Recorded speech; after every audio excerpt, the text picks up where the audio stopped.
Nasubukan niyo na din ba tong cheesecake na may konting milk tea na matagal na nagtitrend? Hi guys! So for today's kain serye, andito nga tayo ngayon sa may Lucky Chinatown Mall, Binondo, Manila. Habang naglalakad-lakad nga, nakita ko tong milk tea shop na pinipilahan ng mga tao. Andito na nga din yung menu nila, post nyo na lang. Eto nga daw yung milk teahan na kung maglagay ng cheesecake ay napakadami. Sikat na sikat nga sila ngayon dahil sa sarap ng cheesecake na meron sila. Eto nga pala yung in-order ko, yung Chaboba cheesecake. At kung makikita nyo nga naman, napaka-generous talaga nila maglagay ng cheesecake. Halos kumalahati na sa lalagyan. At oo nga pala, may pearl na din tong kasama. Literal nga na cream cheese na may konting milk tea.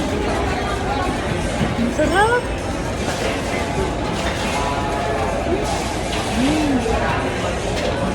In-order na din pala namin yung mga bestseller nila na sobrang amastray. Caramel macchiato, winter melon salty cheese, at yung kanilang matcha. Uy, grabe, ang sarap pala ng milk tea dito. Bakit ngayon ko lang kaya ito natikman? Hanggang sa susunod na kain serye!